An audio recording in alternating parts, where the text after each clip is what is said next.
선악과와 죄의 결과라는 제목으로 최명환 목사님 말씀 전해 주시겠습니다. 샬롬, 반갑습니다. 네, 반갑습니다. 그 셰익스피어의 그 작품 중에 그 맥베스라는 그런 그 오페라가 있습니다. 여러분도 아마 들어보셨거나 혹시 관람을 하신 분이 계실지 모르겠는데 아주 유명한 오페라로 전 세계 곳곳에서 공연이 되고 우리 한국에도 제가 찾아보니까 2019년도부터인가, 그리고 마지막 공연된 게 2023년까지 여러 차례 공연이 된 적이 있더라고요.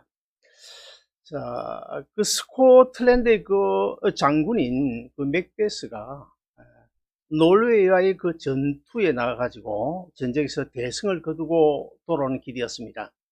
돌아오는 길에 누구를 만나냐면 세 마녀를 만나게 돼요. 그 세 마녀를 만났는데 그 세 마녀로부터 자신이 왕이 된다는 그런 예언을 듣게 됩니다. 그래서 이 맥베스가 그 마녀들의 예언에 사로잡힌 바 돼가지고 왕궁으로 돌아와서 그동안 자신이 모시고 있던 그 덩컨 왕을 칼로 살해를 하게 돼요. 그래서 어느 날 이제 왕이 즉위식을 하게 되는데 즉위식에 이 맥베스가 딱 서 있는데 앞에 갑자기 자기가 칼로 죽인 덩컨 왕이 얼굴에 피 범벅이 된 채 딱 서 있는 거예요. 그래서 눈을 옆으로 돌렸더니 또 거기 또 딱 서 있는 거예요. 또 왼쪽으로 돌리더니 왼쪽으로 딱 서 있는 겁니다. 그리고는 손에 보니까 피가 묻어 있는 거예요. 근데 밤에 자다가 일어나서 보니까 피가 여전히 묻어 있어요. 그래서 화장실에 가서 비누로 씻고 또 씻어도 그 피가 여전히 맥베스의 손에 피가 묻어 있는 것입니다. 자, 이 맥베스의 손에 묻어 있는 이 피가 무엇을 가르쳐 주는 것일까요? 하나님 앞에서 죄가 얼마나 무서운 것이라는 사실을 우리에게 가르치고 있는데, 우리 예레미야서 2장 22절을 같이 한번 읽어 보시겠습니다.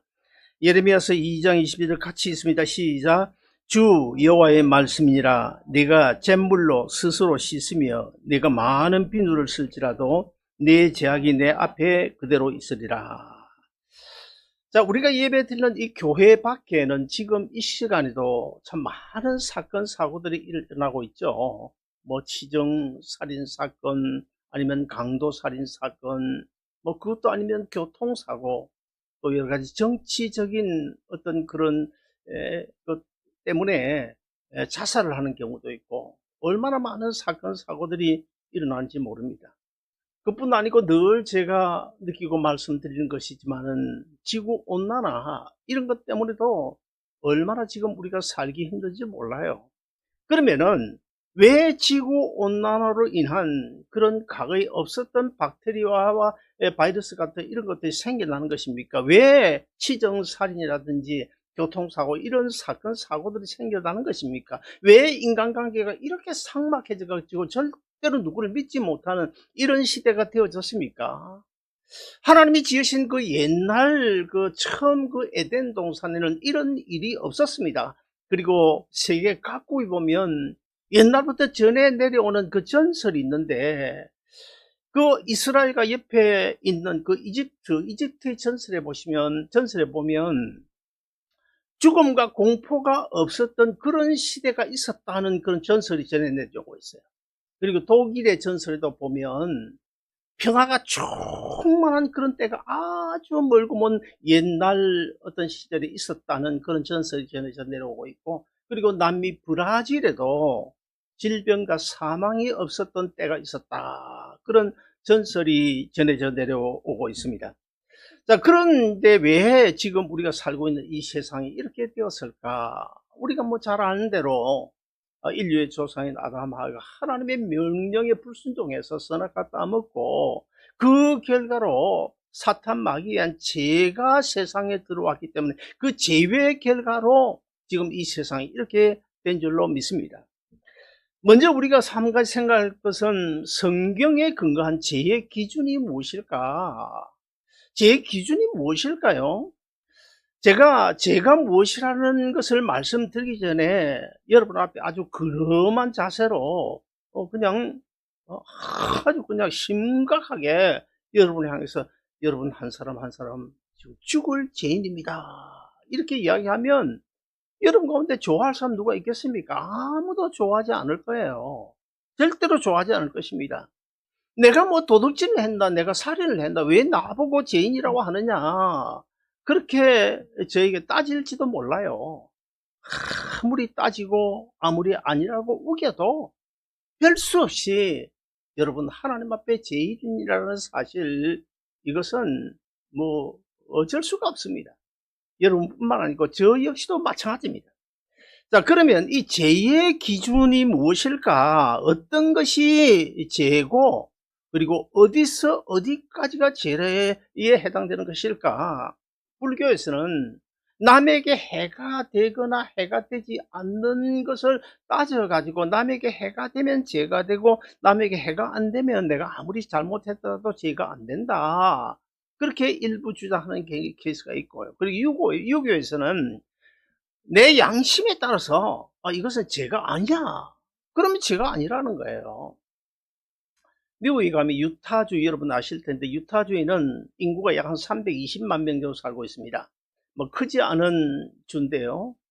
그 유타주에는 320만 명 중에서 몰몬 교도들이 몇 명이냐면 약 한 200만 명, 65%가 넘습니다. 유타주에 거의 다 몰려 있어요. 유타주 그리고 그 옆에 아리조나 그 경계 그쪽에 몰려 있는데, 그런데 힐데일이라는 그 카운티가 있고, 그리고 솔트레이크 여러분 혹시 들어보셨을 때 솔트레이크 카운티에 가면 거기만 아주 골수 그 몰몬 교들이 있어요. 이 몰몬 교는요 아주 옛날 초기에는 그 일부 다처제였습니다. 근데 1890년에 일부 다처제를 폐기하고 그들이 계명을 바꿔가지고 일부 다처제 폐기를 했습니다. 그리고 이제 일부 다처제를 행위를 하면 출교시키는 그런 계명이 있어요. 그럼에도 불구하고 그 중에 아주 근본주의, 그러니까 골수 몰몬 교도들이 유타주에 몇 명 되는 약 한 4만 명 정도 됩니다. 이런 분들이 이제 힐데일 카운티나 아니면 솔트레이 카운티 그 주변 아리조나 국경의 지역에 살고 있는데 지금도 여전히 아내를 그 부인을 한 2명, 3명 거느리고 있는데요. 만약에 우리 같으면 어떻겠습니까? 아내를 한 2명 양팔로 다 거느리고 주일날 교회 온다 이러면 아마 어찌 될까요? 근데 그들은 거느리는 것이 오히려 그들의 계명을 지키는 것이다. 제가 이렇게 이야기하면 뭐 혹시라도 그럼 내가 다음 주부터 몰몬교회 한번 가볼까? 그런 분이 여기는 분명 없겠지만, 그러면 성경이 말씀하는 죄의 기준은 무엇일까요? 성경이 말씀하고 있는 죄의 기준 뭘까요? 로마서 14장 23절을 보시면 믿음으로 쫓아 하지 않은 모든 것이 죄다 그렇게 말씀하고 있고, 그리고 야고보서 4장 17절에서는 선을 행할 줄 알면서도 행치 않는 것이 죄니라. 그리고 또 마태복음 25장 45절을 보시면 지극히 작은 자 하나에게 하지 않는 것이 죄다 그렇게 말씀하고 있습니다. 죄는 헬라어로 하말티아라고 그래요. 하말티아. 우리 그림 하나 띄워주시기 바랍니다. 자, 이건 활을 쏘고 있는데, 자, 활을 쏘면 어떻게 하면 이 화살이 아주 간역의 중심부에 가서 딱 꽂혀야 되지 않습니까? 그럼에도 불구하고 간역을 향해 쏘기는 쏘았는데 이 활이 간역을 향해 날아가지 아니하고 옆으로 비껴났다. 그것이 하말티아죄라는 거예요. 간역을 벗어날 때. 그럼 우리 신앙에 있어서 우리의 간역이 누굽니까? 우리 삶의 목적이요, 그 다음에 우리 삶의 중심이자 간역이 누굽니까? 예수님이시죠. 예수님. 우리 예수님을 중심으로 살아가야 되는데, 하나님의 말씀대로 살아가야 되는데, 하나님의 말씀대로 살지 않을 때 우리 장로교 신앙의 원리가 3가지가 있죠. 첫째는 하나님 중심, 그 다음 둘째는 성경 중심, 그 다음에 세 번째는 교회 중심 아닙니까? 그러므로 우리 예수 믿는 성도들이 하나님 중심으로 살아야 되는데, 그러니까 그 간역을 향하여 활이 날아가도록 그렇게 활을 쏘는 것인데, 간역인 그 하나님 중심의 삶을 살지 아니하고 그냥 내 마음대로 세상 중심으로 산다. 이게 하말티아 죄라는 거예요. 요리문답 1문답 보면 사람의 제일 된 본분이 무엇입니까? 첫째, 하나님을 영화롭게 하는 것. 그 다음에 둘째는 뭐예요? 그를 영원토록 즐거워하는 것. 그래서 제가 언제든가 이야기를 든 적이 있는데, 우리 한국 교인들은 첫째 거는 잘 알아요. 하나님을 영화롭게 한다. 이거 하나님께 영광 돌리는, 이건 잘 아는데, 두 번째가 사실 어찌 보면 더 중요할 수 있는데요. 하나님을 즐거워하며 하나님을 누리면서 사는 거. 예수 그리스도를 누리면서 사는, 이게 우리 한국 교회도 좀 약하지 않을까, 그런 생각을 해봅니다. 아무튼 간에 이 요리문답 1문답처럼 우리가 하나님께 영광 돌리는 그런 삶을 살아야 되는데, 하나님께 영광 돌리지 않냐고 자꾸 자기 쾌락이나 아니면 어떤 세상 어떤 유혹에 빠져 살아간다. 그러면 그게 하말티아 죄라는 거예요. 그리고 또 영원토록 그를 즐거워한다. 예수님 중심으로 우리는 주님만 생각하면 기쁘고 행복하고 뭐 살맛이 나고 어떻게든지 그렇게 살아야 되는데, 자꾸만 세상적인 것, 그것 가지고 돈 가지고 만족하려고 그러고 뭐 좋은 뭐 집 가지고 만족하려고 그러면 그건 뭐예요? 그건 너 하나님을 즐거워 누리는 게 아니잖아요. 그러므로 그것이 바로 하말티아 죄가 된다는 것입니다. 자, 그러면 우리가 이 세상에 사는 동안에 하나님이 영화롭게 하고 영원토록 그를 즐거워해야 된다. 그런데 아담 하와가 그렇게 살았나요? 그렇게 살지 않았습니다. 아담 하와는 하나님의 그 명령을 어기고 어떻게 해요? 선악과를 따먹음으로 하나님의 명령을 불순종하고 죄가 세상에 들어오게 함으로써 자기의 모든 후손, 모든 인류가 죄에 빠지는 그런 결과를 초래했다는 것입니다. 그 다음에 이제 우리가 이제 진정 하나님의 자녀가 됐다면 늘 우리는 어떻게 하면 내가 하나님을 영화롭게 할 수 있을까? 어떻게 하면 무슨 일을 계획할 때도 이 일을 계획하면 우리가 뭐 예배당을 구입해 이전을 한다. 이것도 정말 하나님의 영광을 위하는 것일까? 아니면 우리 교회도 뭐 자가 건물이 있다, 뭐 이런 거 내세우려고 이런 것 때문에 하는 것일까? 사실 뭐 큰 교회, 웅장한 큰 교회 가보면 부럽긴 해요. 설교도 막 큰 교회 가서 설교하면 이거 좀 신나요. 제가 저 명성교회 10만 명 모인 교회 설교했거든요. 물론 주일 설교는 아침 6시 메인 예배인데 1부, 2부, 3부, 새벽 기도에 4부 있어요. 그 6시 예배가 메인 예배인데 메인 예배 설교했는데요. 막 가득 찼잖아요. 근데 비디오실이 2개인가 3개인가 있는데 그것도 뭐 가득 찼고. 근데 뭐 사실 강단이 엄청나게 높거든요. 별말 안 했는데도 불구하고 그냥 박수 소리, 아멘 소리가 파도를 치는 거예요, 파도를. 그러니까 뭐 그 강단에 서면 자기도 모르게 뭐 그냥 목청이 높아지고 뭐 그렇게 되지 않습니까? 그래서 나는 큰 교회 목사들은 다 설교 잘하게 돼 있어요. 잘하게 돼 있어요. 큰 교회 목사들 설교 잘한다 그렇게 생각하지 마세요. 어떻게든지 말씀 중심으로 설교를 하냐, 그게 중요합니다. 우리 성 목사님, 내가 여기 와서 보니까 오직 그 말씀 중심으로, 본문 말씀 중심으로 설교는 그거거든요. 하나님 말씀을 대언하는 거 아닙니까? 대언해 선포하는 거거든요. 근데 뭐 본문 읽어놓고 세상 이야기 실컷 재밌는 이야기 아니면 책에 나오는 그런 재밌는 이야기 그건 해놓고 뭐 나중에 마지막에 결론도 짓지 못하고 엉뚱한 3첩으로 빠지는 그런 경우 많이 있잖아요. 근데 사람들은 좋아가지고 이거 막 야단하고 우리 정신 차려야 돼. 우리는 최소한도. 자, 그 다음에 이제 우리 성경의 핵심 교리를 요약한 요리문답 14문답을 한번 같이 보실까요? 같이 읽습니다. 시작. 죄는 하나님의 법을 순종함에 있어 부정한 것이나 복 어기는 것이니라. 이해가 되죠? 자, 하나님의 하나님의 법, 하나님 법이 뭡니까? 우리가 가지고 있는 신구의 성경입니다. 성경. 이 신구의 성경 안에는 제가 지난 수요일도 말씀드렸지만은 이 방대한 그 양의 참 수없이 많고 다양한 그런 내용들인데, 그럼에도 불구하고 딱 두 가지로 구분하면 뭐라고요? 하라는 것과 하지 말라는 것. 하라는 것을 하지 않고 하지 말라는 것을 할 때 그것은 불순종이 돼 가지고 죄의 길로 나가게 되고, 하지 말라는 것을 하고 하지 말라는 것은 하지 않으면서 하라는 것은 순종해서 할 때 그것은 순종이 돼서 생명의 길로 나아간다. 그렇게 제가 말씀을 드렸는데, 바로 지금 이 말씀이 이 요리입니다 13번 답이 그 말입니다. 그 말. 죄는 하나님이 하라는 것 하고 하지 말라는 것 하지 않을 때 그게 순종이고 생명의 길로 가는 건데, 죄는 뭐예요? 죄는 하라는 것 하지 않고 하지 말라는 것을 할 때 그것이 죄다, 그런 이야기입니다.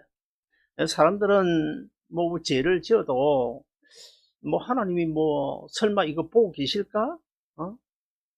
그렇게 믿는 사람 많지 않은 것 같아요. 분명 많지 않은 것 같아요. 그러나 우리 하나님은 다 보고 계신다. 역대하서 16장 9절인가요? 세상의 모든 우리 하는 것을 다 감찰하고 계신다. 사랑하는 여러분, 죄는 하나님 앞에 결코 숨길 수가 없습니다. 하나님의 공의는 그 어떤 경우에도 죄를 용납하지 않습니다. 우리는 죄에 대하여 우리는 민감함을 느끼면서 살아야 될 줄로 믿습니다. 그 다음에 두 번째로 범죄한 인간의 비참한 모습에 대해서 한번 살펴보겠는데요. 인도는 뭐가 많습니까? 소가 많고 코끼리가 많죠. 어떤 나그네가 길을 가는데 큰 그 코끼리 한 마리가 웬일인지 모르지만 성이 났어요. 그래가지고 막 이 나그네를 쫓아옵니다. 근데 이 나그네가 그 코끼리를 보고서는 그냥 걸어만 날살려라 막 죽기 살기를 도망을 가는데, 코끼리가 워낙 큰 다리를 가지고 성큼성큼 오니까 뭐 이제 꼼짝없이 뭐 잡아먹는지 그건 모르겠지만 여하튼 잡힐 수밖에 없는. 그래서 이제 지쳐가지고 그냥 이제 포기해야 되겠다. 포기를 하려고 하는데 앞에 보니까 큰 고목나무가 하나 있는데, 그 고목나무 아래로 가서 보니까 밑에 구멍이 뻥 뚫려 있는데 웅덩이같이 뻥 뚫려 있는 거예요. 근데 그 고목나무 뿌리 갖고 웅덩이 아래로 쭉 나는 거예요. 그래서 이 순간에 이분이 좀 머리가 그게 와가지고 그 고목나무 뿌리를 타고 내려가요. 뿌리를 타고 쭉 밑으로 내려갔어요. 내려와서 이제 조금 한숨을 돌리고는 위를 쳐다보니까 언제 왔는지 그 성난 코끼리가 와서 으르릉 코끼리가 으르렁거리는지 나는 그거 모르겠습니다만, 아무튼 내려다보고 있는 거예요, 코끼리가. 이거 큰일 났다. 이거 아래 좀 더 내려가려고 밑으로 보니까 뱀이 울고. 그러는 와중에 팔이 아픕니다. 이 고목나무 뿌리를 붙들고 있어요. 팔이 아픈 거야. 옆으로 좀 기대볼까? 기대려고 했더니 그냥 벌떼가 왕왕거려가지고 기댈 수도 없어요. 내려가지도 못하고 올라가지도 못하고 옆에 기댈 수도 없는데, 여러분 설상가상으로 조금 있으니까 오른쪽에서 흰 쥐 한 마리가 오더니 쪼르르 오더니 그 고목나무 붙잡고 있는 뿌리를 깔끔먹고 지나가는 거예요. 그리고는 좀 더 있으니까 왼쪽에서 또 검은 쥐 한 마리가 쪼르르 나오더니 그 고목나무 뿌리를 깔끔먹고 지나가는 거예요. 배는 고파오고 팔은 아프고. 자, 흰지 검은지가 계속 왔다 갔다 하는데 고목나무 뿌리 언제 끊어질지 몰라. 올라가지도 못하고 내려가지도 못하고 옆으로 기대지도 못하고, 그런 와중에 배가 고파오는데 위를 쳐다보니까 뭔가 뺨에 똑똑 떨어지는데 벌이 꿀을 쳐놨는데, 벌이 쳐놓은 그 꿀방울이 자기 뺨에 똑똑 떨어지는 거예요. 그런 와중에도, 전혀 소망이 없는 그런 와중에도 배가 고프니까 혓바닥을 내가지고, 고모나 뿔에 혓바닥을 내가지고 뺨에 떨어지는 꿀방울을 핥고 있더라. 이것이 소위 불교의 비유소송경에 나오는 인생관입니다. 어찌 보면 우리 성경과 비슷하죠. 성경에 말씀하는 것과. 제가 논문을 쓰면서 불교 서적을 6권을 읽었습니다. 그래서 불교에 대해서 좀 알아요. 그 어떤 분은, 이거 목사님, 어찌 불교의 그 이야기를 간혹 하고, 예, 자, 불교를 잘 아느냐 그러는데, 알아야 되잖아, 알아야 면장을 하죠. 아무튼, 자, 여러분, 그 검은지가 뭘까요? 그 흰지가 뭘까요?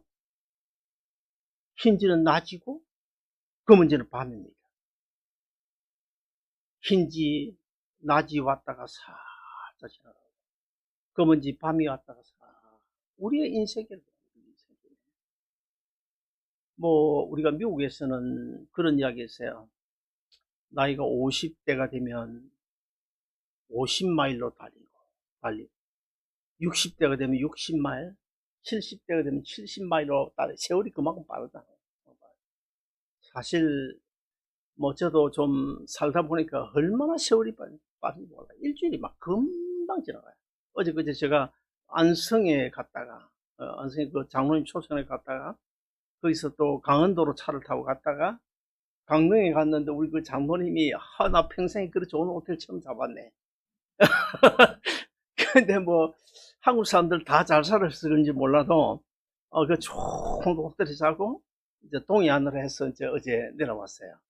오늘 아침에 가라고 자꾸 그러는데 아무래도 오늘 저녁에 설교해야 되는데 부담이 되더라. 그래서 어떤 권사님 저 구포에 내려주고 오다 보니까 시간이 6시간 반이 걸려. 내려오는 데만. 아무튼 간에 우리 인생이 얼마나 빠른지 몰라.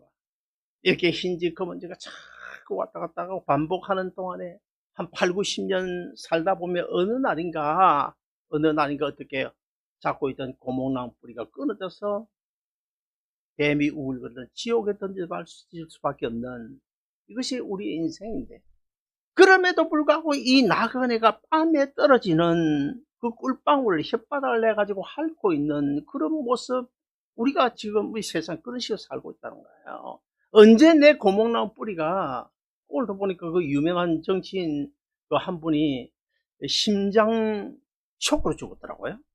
대전에 그 오선이나 한 분인데 이름 내 기억이 안 나네. 죽었더라고요. 알 수 없거든요. 정말 알 수 없거든요. 자, 그러면 왜 세상이 이렇게 됐습니까? 왜 이렇게 됐나요?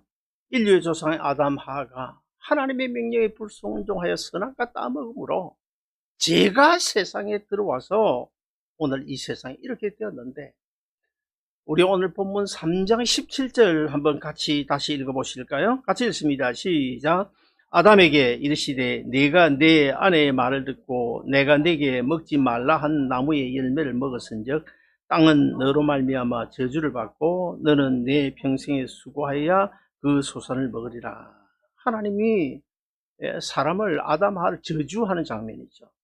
여러분, 제가 하나 물어보겠습니다. 십자가에 달려 죽으신 예수님, 그 십자가에 달리실 때 머리에 가시관을 쓰셨는데 왜 가시관을 쓰셨어요? 왜 하필 가시관일까요? 가시관. 왜 가시관? 오늘 본문 18절, 19절도 같이 읽어보시겠습니다. 같이 읽습니다. 시작. 땅이 내게 가시된 물과 엉겅퀴를 낼 것이라. 네가 먹을 것은 밭의 채소인즉 네가 흙으로 돌아갈 때까지 얼굴에 땀을 흘려야 먹을 것을 먹으리니 네가 그것에서 취함을 입었습니다. 너는 흙이니 흙으로 돌아갈 것이니라 하시니. 자, 여기 보면 땅이 내게 가시덤불과 엉겅퀴를 낼 것인지, 무슨 말입니까? 지금 아담에게 하나님이 저주하는 장면이에요. 저주하는 장면. 그러므로 이 가시덤불, 그 LA에서 라스베가스까지 이제 강야 사막길로 쭉 운전해 가다 보면 가시덤불이 있어요. 가시덤불이. 예, 이스라엘도 가면 가시덤불이 있습니다. 강야 사막에. 그 가시덤불, 자, 우리 그림 하나 보여주실래요? 가시덤불, 그 다음에 예수님이 쓰신 가시면류관. 자, 이쪽에 가시덤불과 엉겅퀴는 뭡니까? 오늘 본문 3장 17절부터 19절까지 하나님이 아담 하와뿐만 아니고 아담 하와의 허리 속에 있는 우리를 포함해서 우리 주님 오실 때까지 이 세상에 태어날 모든 인류에 대한 하나님의 저주예요. 하나님 저주. 그러면 이 가시덤불이 그 에덴 동산, 너무너무 좋은 에덴 동산에서 가시덤불이, 에덴 동산이 아니라 밖에 이 땅에 가시덤불이 났다. 뭐예요? 저주의 상징입니다. 저주의 상징. 하나님의 저주를 받았다, 범죄하고. 그런데 우리 주님께서 왜 가시면류관 썼을까? 금면류관 쓰시지. 모든 인류의 구원을 이루셨는데, 성취하셨는데, 화려한 금면류관 쓰면 안 될까? 왜 가시면류관 썼을까? 너에게 임한 모든 저주, 그 저주 내가 다 짊어지고, 내가 너희 대신 그 저주를 짊어지고 내가 십자가에 죽겠다. 사랑하는 여러분, 하나님이 아담을 저주하실 때 땅이 가시덤불과 엉겅퀴를 낼 것이라는 저주를 하셨는데, 그리고 내가 땀을 흘려야 소산을 먹을 것이라고 하셨는데, 그때 그 가시덤불, 아담의 후손인 모든 인류에게 하신 저주의 말씀입니다. 근데 예수님께서 머리에 가시관을 쓰시고 십자가에 고통당하시다가 죽으셨다. 무엇을 말하는 것입니까? 너희가 받은 그 저주를 내가 다 담당하고 죽으신다는 뜻입니다. 그렇습니다. 우리가 받아야 할 그 저주를 우리 대신 주님께서 대신 담당하시고 십자가에 달려 죽으셨기 때문에 오늘 또 우리가 이 자리에서 하나님의 자녀로, 천국 시민으로, 하늘나라의 백성으로 당당하게 주님 부르심을 받아 이 자리에 나와 찬양하고 기도하고 경배하는 줄로 믿으시기를 바랍니다. 사랑하는 여러분, 이 밤이라도 주님께서 가라 하시면 우리 가야 되잖아요. 저는 목회하면서 그런 경우 많이 봤거든요. 그런 경우 많이 봤어요. 아침에 아이 둘하고 잘 다녀오겠다고 그 오렌지 카운티 훌러톤에서 한 40-50분 거리 다운타운, 봉제공장 많이 있는 다운타운까지 출근했다가 돌아와야 되는데 아이들 인사 잘하고 갔는데 저녁에 그만 못 돌아오고 USC 영안실에서 아이들을 만납니다. 사랑하는 여러분, 주님께서 가라 하시면 벤츠 무슨 소용이 있습니까? 좋은 아파트 무슨 소용이 있나요? 은행 잔고도 다 두고 가야 합니다. 심지어는 생명의 분신인 우리 자녀들까지도 두고 갈 수밖에 없어요. 그런데 예수 믿으면 천국이고 예수 안 믿으면 지옥인데 여러분 어떻게 사시겠습니까? 사랑하는 여러분, 우리 좀 세상살이 힘들어도 믿음 지키고 주님 십자가 꼭 붙들고 믿음으로 승리하며 살아가는 여러분 모두 되시기를 주의 이름으로 축원드립니다.